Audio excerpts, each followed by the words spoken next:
Welcome friends मेरे YouTube channel पर जिसका नाम है दिल से पढ़ो और मैं हूं सब्यसाची।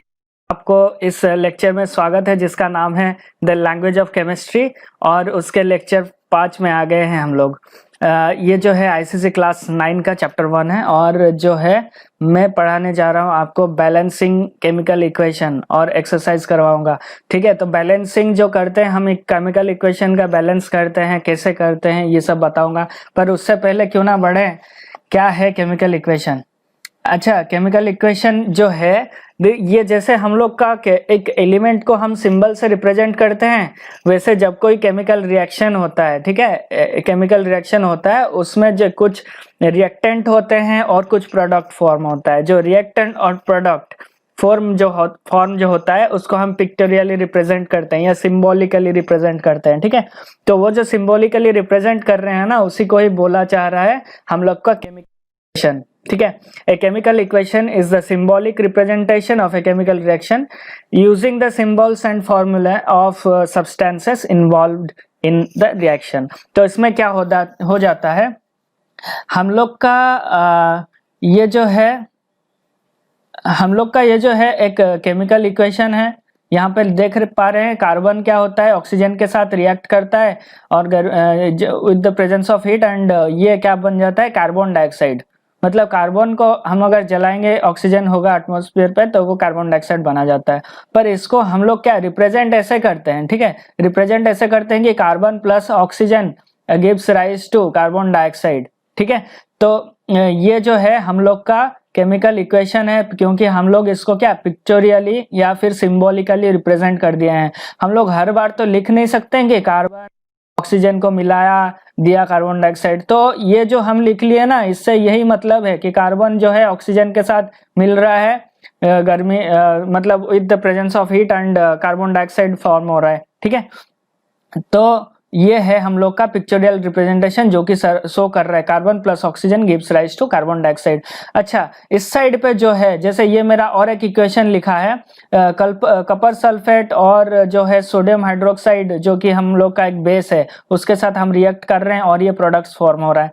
तो हम लोग जो लेफ्ट साइड में लिखते हैं, लेफ्ट साइड में जो लिख रहे हैं वो हम लोग का क्या होता है, रिएक्टेंट होता है, और जो राइट साइड में बन जाता है वो हम लोग का प्रोडक्ट होता है। ठीक है, जब रिएक्टेंट्स क्या, जिसके बीच में रिएक्शन हो रहा है, प्रोडक्ट्स जो क्या है, जो लास्ट में प्रोड्यूस हो रहा है। ठीक है, तो हम लोग का जो केमिकल रिएक्शन है वो ऐसे पिक्टोरियली रिप्रेजेंट करते हैं। और केमिकल रिएक्शन कैसा हो सकता है ना, एक रिएक्टेंट हो सकता है जिसमें दो प्रोडक्ट फॉर्म हो रहे हो, दो रिएक्टेंट्स एक प्रोडक्ट, दो रिएक्टेंट्स दो प्रोडक्ट, या फिर बहुत सारा रिएक्टेंट्स और बहुत सारा प्रोडक्ट, कुछ भी हो सकता है। ठीक है, ये सब मेरा क्या है, एक एक एग्जांपल दे दिया हूँ। ठीक है, इसको देख लीजिएगा किसमें कैसा हो रहा है। एग्जांपल अगर बोलेगा एक रिएक्टेंट कैसे दो बन रहा है, तो ये सिंपल सा रिएक्शन है जिसमें कैल्शियम कार्बोनेट जो है, कैल्शियम कार्बोनेट क्या है, चौक जो है ना, उसमें कैल्शियम कार्बोनेट रहता है। तो वैसे ही हम लोग का यहाँ पे भी है दो रिएक्टेंट एक प्रोडक्ट, दो रिएक्टेंट दो प्रोडक्ट, और दो रिएक्टेंट तीन प्रोडक्ट। इसमें मैं डिटेल्स में नहीं जाऊंगा क्योंकि हम लोग तो पूरा केमिस्ट्री पढ़ने वाले हैं, बाद के लेक्चर्स में सब आने वाली है। बस ये एक एक एग्जांपल्स आपके लिए हो गया। नेक्स्ट बढ़ते हुए हम लोग बोलेंगे कि हम केमिकल इक्वेशन जो है वो जो क्या करेंगे, बैलेंस करेंगे। अब बैलेंस करते किस लिए हैं भाई साहब, जब हम लोग क्या बोलते हैं, जितना हम लोग का जो रिएक्ट करेगा ना उतना ही अमाउंट का प्रोडक्ट होना चाहिए। कुछ हवा में भगवान तो ले नहीं जाएंगे ना, कुछ अपने से दे देंगे। ठीक है ना, भगवान क्या करते हैं, जितना चीज हम लोग प्रोडक्ट मतलब जितना मेहनत करेंगे उसी का ही फल देंगे। कुछ बाहर से फल नहीं दे देते हैं या फिर कुछ ले नहीं लेते हैं। ठीक है ना, हमारे मेहनत के ऊपर ही हमारा फल जो आता है इट विल डिपेंड। ठीक है, मतलब हम लोग का हार्ड वर्क के ऊपर ही हम लोग का सक्सेस का जो है अमाउंट डिपेंड करता है। ठीक है, तो वैसे ही क्या होता है, conservation of matter, law of conservation of matter वही चीज है। क्या है, जितना हम लोग का पहले से मैटर है बाद में भी उतना ही मैटर रहेगा, ना कुछ क्रिएट हो जाता है खुद से, ना कुछ डिस्ट्रॉय हो जाता है। ठीक है, तो in the course of chemical reaction क्या होता है, the law of conservation of matter should comply. ठीक है, बोलता हूं H2 और O2 रिएक्ट करता है, देता है हम लोग का H2O। ठीक है, तो ये जो मैं लिखा इसमें क्या होता है, यहाँ पे है मेरा 2 हाइड्रोजन आटम दिख रहा है, यहाँ पे भी 2 हाइड्रोजन आटम प्रोडक्ट हो रहा है, पर यहाँ पे है मेरा ऑक्सीजन 2 आटम और प्रोडक्ट हो रहा है ऑक्सीजन। तो एक ऑक्सीजन क्या गायब हो गया, ऐसे थोड़ी होता है। कंजर्वेशन ऑफ मैटर क्या बोलता है कि यहाँ पे जितना मेरा रिएक्टेंट साइड पे जितना अमाउंट ऑफ मैटर है उतना प्रोडक्ट साइड पे भी होगा, ठीक है। तो यहाँ पे जो है मेरा हाइड्रोजन है 2, यहाँ पे ऑक्सीजन 2, तो हम लोग क्या कर सकते हैं, इसको बैलेंस करेंगे। जैसे मैं अगर यहाँ पे 2 लिख दूंगा, 2H2O मेरा लास्ट में बन जाता है, ठीक है, 2H2O बन जाता है। तो यहाँ पे मेरा यहाँ पे भी 2 लिख देता हूँ, ठीक है, 2H2, ठीक है, प्लस और यहाँ पे O2 gives rise to 2H2O। तो यहाँ पे 4 हाइड्रोजन हो गया, 4 हाइड्रोजन, यहाँ पे 2O और यहाँ पे 2O, ठीक है। तो ये जो है मेरा क्या बैलेंस्ड इक्वेशन बोला जाएगा, ठीक है, जिसमें मैं तो आपको और भी क्लियरली सब कुछ समझ में आने लगेगा, ठीक है। ये मेरा देखो इस साइड पे कॉपर 1 आटम है, यहाँ पे 1 आटम है, दिख रहा है। तो यहाँ पे मेरा हाइड्रोजन 2 है, यहाँ पे 2 है, यहाँ पे सल्फर 1 है, पर यहाँ पे मेरा सल्फर क्या हुआ, यहाँ पे 2 सल्फर आ गया, ठीक है। तो सल्फर क्या है, दोनों साइड पे प्रोडक्ट और रिएक्टेंट साइड पे बैलेंस नहीं है, ऑक्सीजन भी बैलेंस नहीं है, तो हमको क्या करना है, बैलेंस करना है, यही हमारा क्वेश्चन रहता है, ठीक है। पर इससे पहले मैं और एक चीज बता देता हूँ, ये हम लोग का जो इक्वेशन लिखा है ना, ये जो लिखा है ये बैलेंस्ड इक्वेशन नहीं है, पर ये जो है ऐसे ही होता है, मतलब ये प्रोडक्ट, ये जो रिएक्टेंट्स रिएक्ट करके ये प्रोडक्ट बनते हैं। तो इसको क्या बोलते हैं, स्केलेटल इक्वेशन। क्या बोलते हैं, स्केलेटल इक्वेशन। स्केलेटल मतलब क्या है, कंकाल। जैसे हम लोग का बॉडी है, बॉडी में कंकाल है, ठीक है ना, अंदर स्केलेटन है। तो अगर मेरा फ्लैश नहीं होता है, मतलब मैं बैलेंस नहीं हूँ, ऐसे ही बस एक हड्डी के रूप में हमने दिखा लिया, फ्रेमवर्क दिखा लिया, तो मेरा वो स्केलेटल स्ट्रक्चर है। वैसे ही इसको जो है बोलते हैं स्केलेटल इक्वेशन, ठीक है। अब इसको हमको बैलेंस करना है। बैलेंस करने का सबसे पहला फंडा मैं ये बता रहा हूँ, ये अच्छे से फंडास याद रखना है, इसी से हम इजीली क्वेश्चंस बना सकते हैं। पहला फंडा, जो हाइड्रोजन है ना उसका वैलेंसी 1 रहता है, ठीक है, वैसे ही क्लोरीन का वैलेंसी 1 रहता है। तो उन लोगों ना हम लास्ट में देखेंगे, क्या करेंगे, लास्ट में उन लोगों को बैलेंस करने का सोचेंगे। और एक चीज, अगर कोई भी है इक्वेशन में जो कि सिंगल है, जैसे यहाँ पे मेरा सेकेंड इक्वेशन देख रहे हैं ना, यहाँ पे आर्सेनिक जो है वो किसी के साथ कंपाउंड नहीं है, सिंगल ऐसे है, तो इसको भी हम लोग लास्ट में देख सकते हैं। तो मेरा क्या इजी हो जाएगा, ठीक है, सॉल्व करना।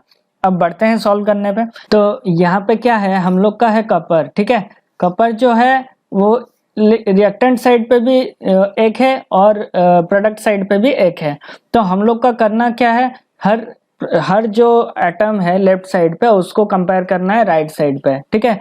लेफ्ट साइड जो रिएक्टेंट साइड को और प्रोडक्ट साइड को देखना है किसमें कितना एटम्स है, ठीक है। कॉपर 1 और यहाँ पे भी 1, यहाँ पे हाइड्रोजन मेरा 2 है, राइट साइड पे हाइड्रोजन 2 है, सल्फर 1 है, सल्फर यहाँ पे राइट साइड पे कितना है, 2 है, और यहाँ पे ऑक्सीजन 4 है, यहाँ पे 7 है, ठीक है। तो हम लोग का सल्फर क्या है, बैलेंस नहीं है, ऑक्सीजन बैलेंस नहीं है, तो पहले किस में जाएंगे, पहले सल्फर पे जाएंगे, ठीक है। सल्फर क्या है, हम लोग का इस साइड पे है 2, ठीक है। तो यहाँ पे भी हम लोग क्या लिख लेंगे, यहाँ पे भी हम लोग लिख लेंगे 2। तो टोटल हो गया यहाँ पे 2 सल्फर, यहाँ पे भी 2 सल्फर। अब जो बचा है बैलेंस नहीं है वो है ऑक्सीजन, जो कि यहाँ पे 8 है और यहाँ पे हम लोग का 7 है। तो हम लोग यहाँ पे कहाँ पे चेंज करेंगे, यहाँ पे अगर चेंज करते हैं, क्योंकि ऑलरेडी हाइड्रोजन यहाँ पे क्या हो गया है, चेंज हो गया है, तो हाइड्रोजन को बैलेंस करने के लिए हम लोग को यहाँ पे 2 लगा देना होगा। तो अभी देख रहे हैं कि सब कुछ बैलेंस हो गया है। कॉपर मेरा यहाँ पे 1 है, यहाँ पे भी कॉपर 1 है, यहाँ पे हाइड्रोजन जो है मेरा 4 है, यहाँ पे भी हाइड्रोजन 4 है, यहाँ पे सल्फर 2 है, यहाँ पे सल्फर 1 और 2 है, और यहाँ पे टोटल 8 है ऑक्सीजन, 8 ऑक्सीजन। तो ये हम लोग का क्या हो गया, एक बैलेंस्ड केमिकल इक्वेशन हो गया, ठीक है, बैलेंस्ड केमिकल इक्वेशन। तो हम लोग का जो इक्वेशन जो आता कहाँ से है, हम लोग कभी कुछ रिएक्शन करवाते हैं केमिकली, तो जो है मतलब रिएक्टेंट जो है उसको लेफ्ट साइड पे लिखते हैं, और जो प्रोडक्ट्स उससे आते हैं वो हम लोग को राइट साइड लिखते हैं। लिखने के बाद हम लोग को उसको बैलेंस करते हैं। क्यों, क्योंकि law of conservation of matter comply होना चाहिए। ऐसा नहीं है अगर एक केमिकल रिएक्शन होता है वो ट्रू है तो उसको हम बैलेंस करते हैं, ये नहीं कि कोई भी इक्वेशन को बैलेंस कर दिए और बोलेंगे कि ऐसा होता है नेचर में, ये गलत है। ठीक, इसको हमको एक फंडा है जिसको याद रखना है।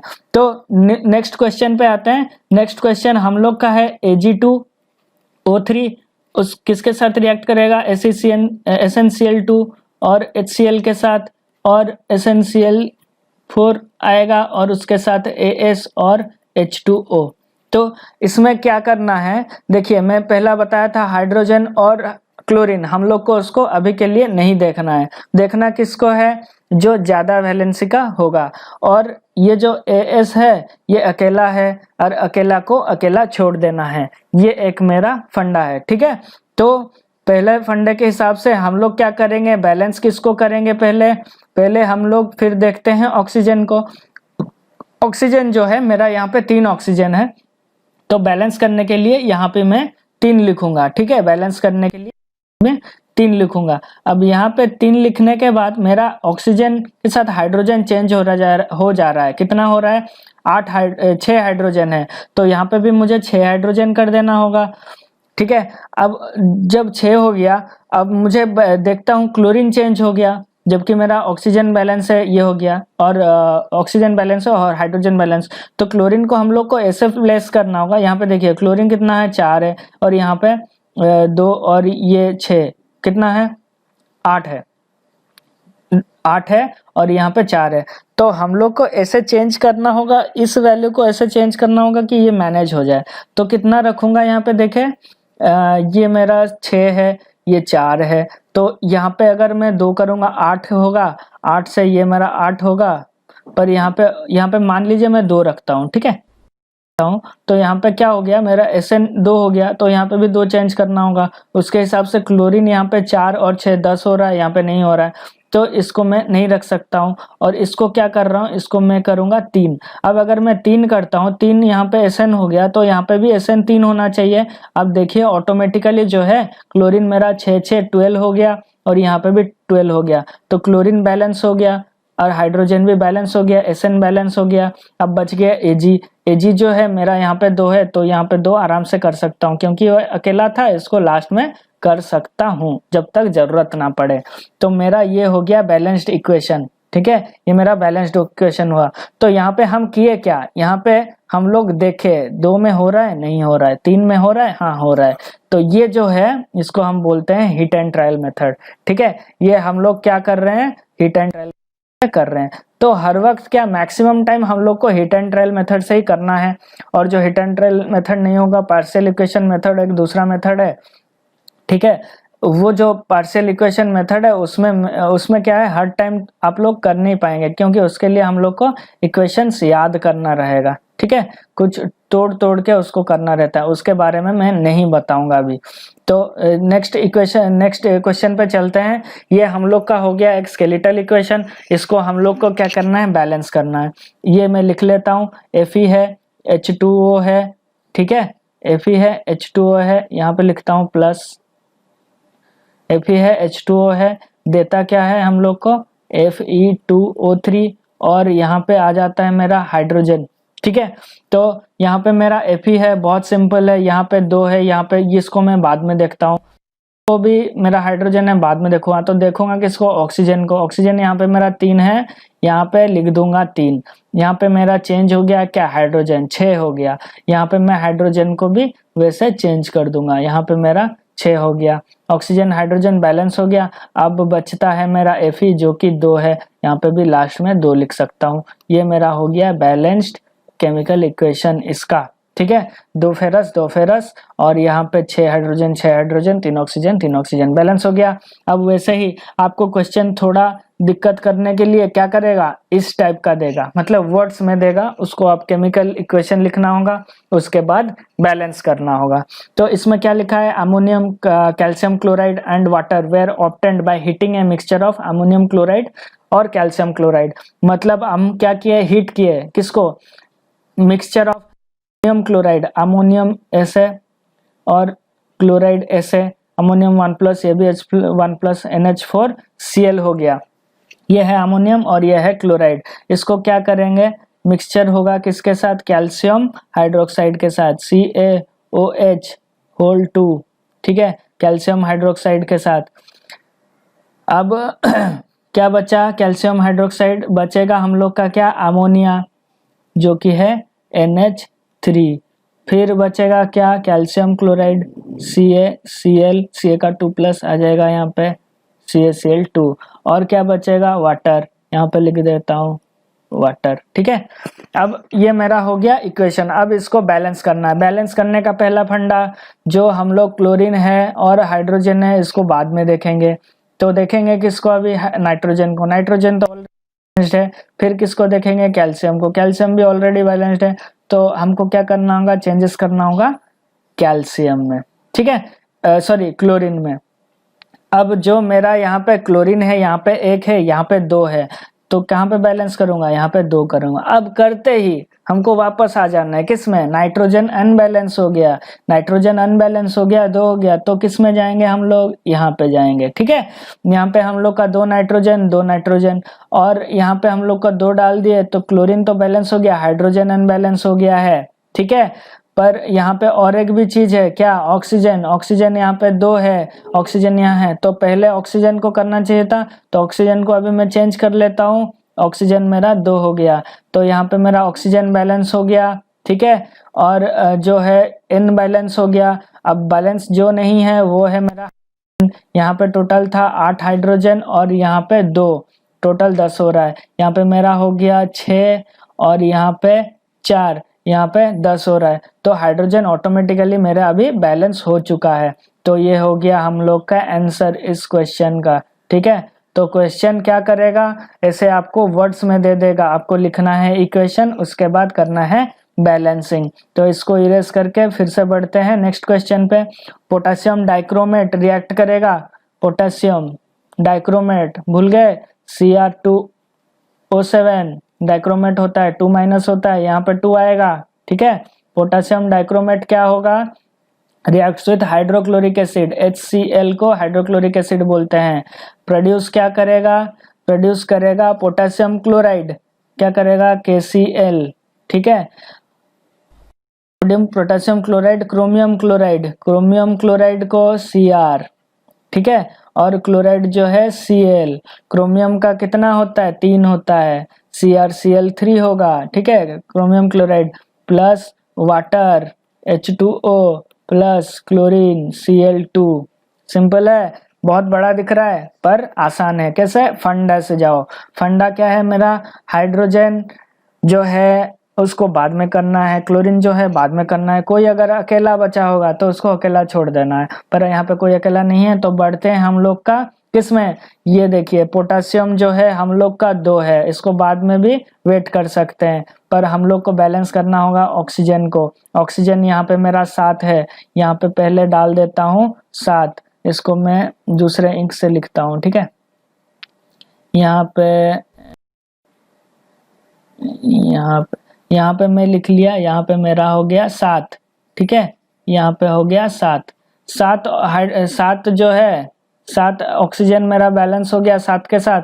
यहाँ पे चेंज हो जा रहा है हाइड्रोजन, बाद में देखेंगे। फिर किसको देखेंगे, क्रोमियम। क्रोमियम देखो 3 वैलेंसी है, इसको पहले देखते हैं। यहाँ पे मेरा है 2 क्रोमियम, यहाँ पे भी लिख लेंगे 2 क्रोमियम। क्रोमियम बैलेंस हो गया, इससे हम लोग का क्या होता है, सब चेंज हो गया है। पोटेशियम, फिर पोटेशियम को बैलेंस करेंगे, पोटेशियम जो है यहाँ पे 2 लिख लेंगे। अब देखो सब क्लोरीन मेरा क्या हो गया, सब चेंज हो गया है। यहाँ पे देखो कितना क्लोरीन है, 2 क्लोरीन, यहाँ पे 3 chlorine, 6 chlorine, sorry 6 chlorine, 2 chlorine, 8 chlorine, यहाँ पे 2, 10 हो रहा है। यहाँ पे कितना है, 10 है, नहीं है। तो हम लोग का जो, अच्छा यहाँ पे तो मेरा हाइड्रोजन चेंज हो गया था ना, पहले तो हाइड्रोजन को चेंज करना होगा। यहाँ पे मेरा 14 हाइड्रोजन हो गया था, अब इसको भी लिख लेते हैं, इसलिए पहले 14, ठीक है। अब देखो क्लोरीन यहाँ पे कितना है, यहाँ पे क्लोरीन मेरा अलग से है, इसको लास्ट में छोड़ सकते थे इसलिए। तो यहाँ पे मेरा 2 क्लोरीन, यहाँ पे 14 क्लोरीन, यहाँ पे 6 क्लोरीन, 2 + 6, 2 + 6, और यहाँ पे मेरा 8 क्लोरीन हो रहा है, बचा कितना 14 होना चाहिए था, हो रहा है 8, तो हमको मिला देना यहाँ पे 6 क्लोरीन, सॉरी 6 क्लोरीन, तो यहाँ पे मैं लिखूंगा कितना 3, तो यहाँ पे मेरा 3 + 6 हो गया, तो यहाँ पे 14, रिएक्टेंट साइड पे 14 और प्रोडक्ट साइड पे 14, तो 14, तो हम लोग का हो गया ये इक्वेशन बैलेंस। तो बहुत आसान था, ये हम लोग का स्केलेटल इक्वेशन पहले लिख लिए, लिखने के बाद बैलेंस कर लिए। ऐसे ही मैं ये चीज जो बताया था कि हर इक्वेशन जो भी बैलेंस हो जाए वो रियल इक्वेशन है बोल के हम नहीं बोल सकते हैं। A balanced equation need not represent a real reaction, ठीक है।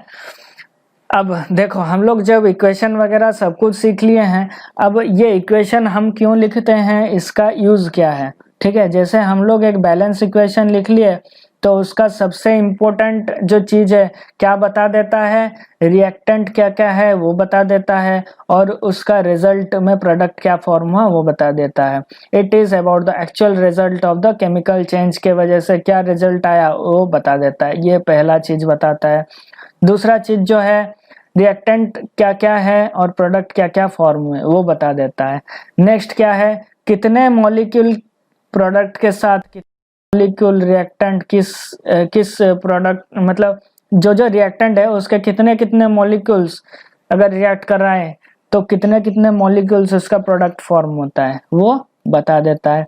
अगर वो बता देता है कितना कितना मॉलिक्यूल्स, इसका मतलब मास बता देता है। क्या बता देता है, मास बता देता है, कितना मास किस प्रोडक्ट का यूज हो रहा है ताकि कितना मास किस रिएक्टेंट का फॉर्म हो रहा है वो बता देता है, ठीक है। उसके बाद ऑब्वियसली मास बता दिया तो ratio, the molecular mass ratio कितना पार्ट्स बाय वेट, ठीक है।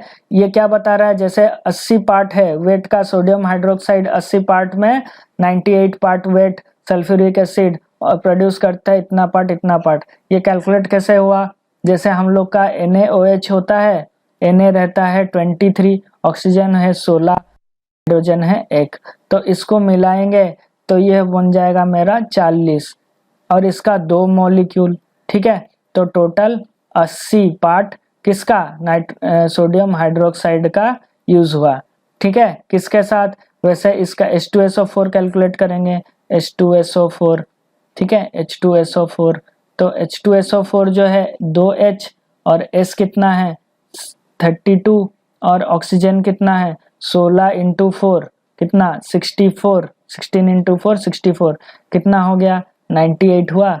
तो यही बोल रहा है कि 98 H2SO4 के H2SO4 का 98 ग्राम के साथ रिएक्ट करता है। ये इतना इतना रिएक्ट करने से फिर इतना इतना बनेगा, वो भी वैसे ही कैलकुलेट होता है। तो ये एक चीज बताता है, और एक क्या चीज बताता है, कंजर्वेशन ऑफ मास हो रहा है बोल के बताता है, ठीक है।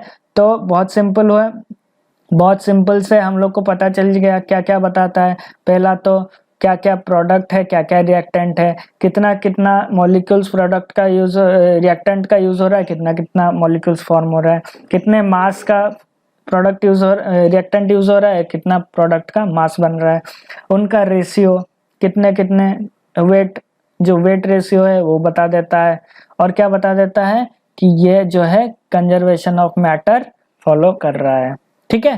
तो ये हम लोग का हो गया, पर इसमें लिमिटेशंस क्या है, लिमिटेशंस ये है, लिमिटेशंस क्या है वो कंप्लीटली बताता नहीं है। जो हम लोग का रिएक्टेंट है उसका फिजिकल स्टेट क्या है, सॉलिड है, लिक्विड है, कितना टाइम लगता है रिएक्शन कंप्लीट करने के लिए, अगर वो हीट जो दे रहे हैं कि वो हीट अब्सॉर्ब कर रहा है, कितना कंसंट्रेशन का केमिकल यूज करना चाहिए, कितना डाइल्यूट होना चाहिए, ये रिएक्शन रिवर्सिबल है, इरिवर्सिबल है, या फिर रिएक्शन जो कंप्लीट होता है वो पूरा कंप्लीट होता है कि नहीं, whether the reaction is completed और नॉट, मतलब रिएक्शन हो तो जाता है पर कंप्लीट कितना हो रहा है, कितना बच जा रहा है, वो सब नहीं बताता है।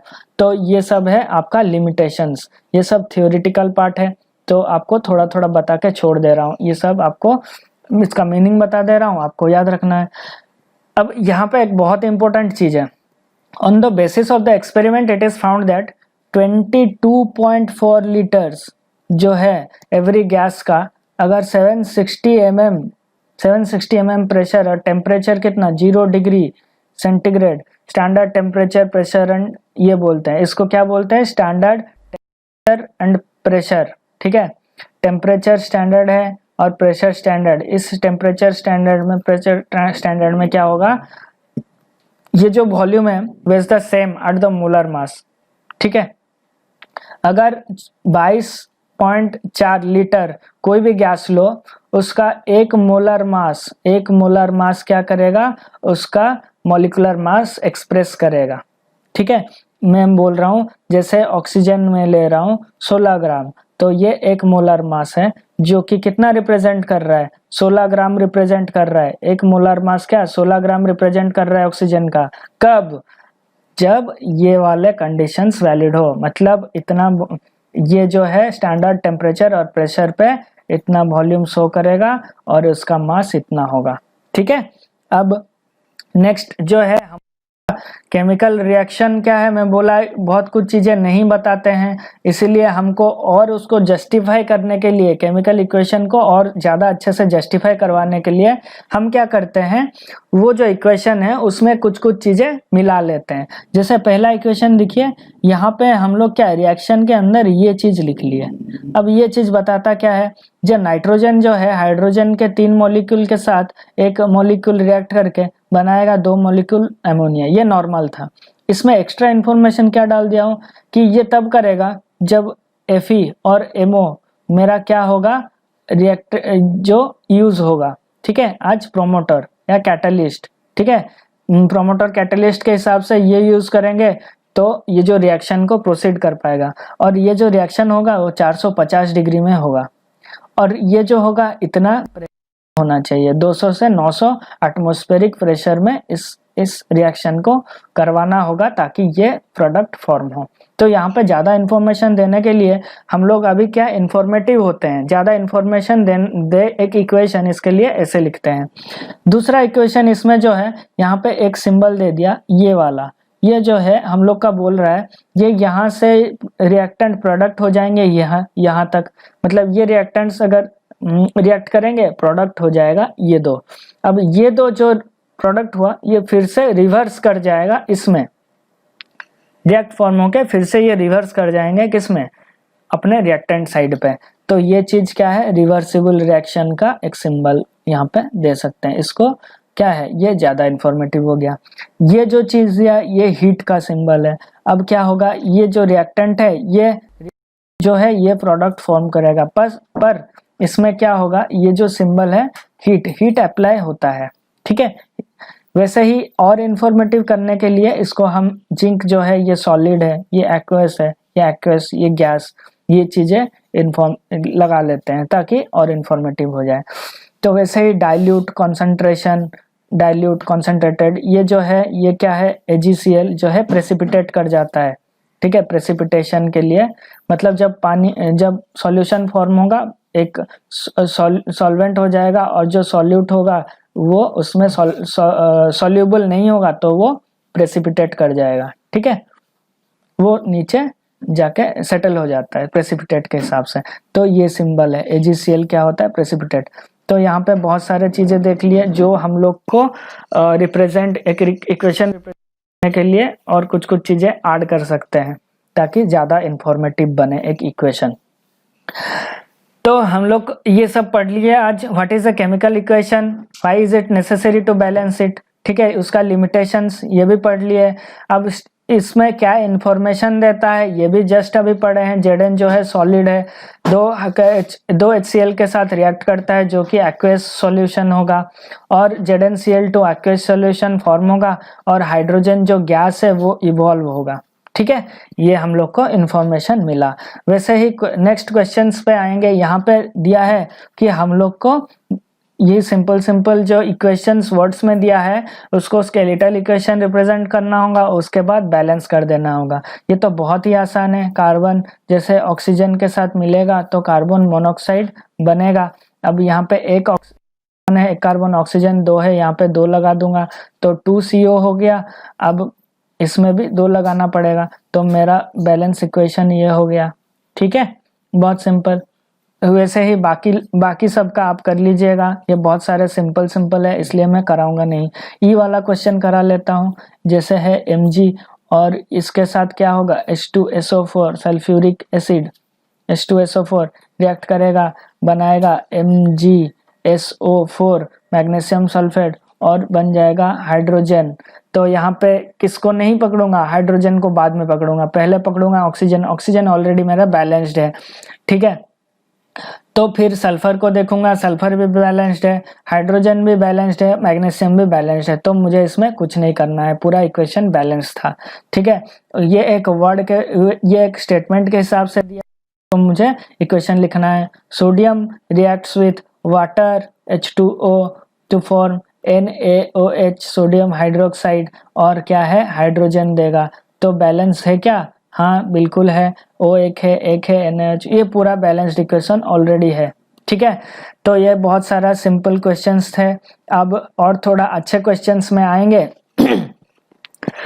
तो यहाँ पे मेरा ये सारे क्वेश्चंस है, FeH2O, ये Fe3 होगा और ये। तो यहाँ पे मेरा फेरस जो है 3 है, तो सिंपल बात है, मैं बोला था हाइड्रोजन को बाद में रखना, ऑक्सीजन को बैलेंस करना। ऑक्सीजन यहाँ पे मेरा 4 है, तो यहाँ पे कितना लगा दूंगा, 4 ऑक्सीजन हो गया, 4 ऑक्सीजन हो गया। चेंज क्या हो गया मेरा, यहाँ पे हाइड्रोजन चेंज हो गया, यहाँ पे 8 हो गया, तो यहाँ पे भी 8 कर दूंगा। अब मेरा बचा Fe, यहाँ पे 3 है, यहाँ पे 3। ये मेरा हो गया सिंपल सा क्वेश्चन। ये भी मेरा सिंपल सा क्वेश्चन, देखिए बहुत सिंपल है। N2 ऑलरेडी बैलेंस्ड है, Ca3 था, यहाँ पे 3 लगा दूंगा तो 3Ca हो जाएगा, ये भी बैलेंस्ड हो गया। ना भूल प्लीज मेरे चैनल को लाइक शेयर एंड सब्सक्राइब करना ना भूलिएगा, क्योंकि आप जितना शेयर करेंगे उतना मेरे स्टूडेंट्स के पास ये फ्री एजुकेशन लेक्चर पहुंच पाएगा। वो लोग घर बैठे बैठे इसका फ़ायदा उठा सकते हैं। मैं क्वेश्चन आंसर भी कराता हूं, तो उनके स्कूल के स्टडीज़ के लिए भी हेल्पफुल होगा, एग्जामिनेशन पॉइंट ऑफ व्यू के लिए भी हेल्प होगा।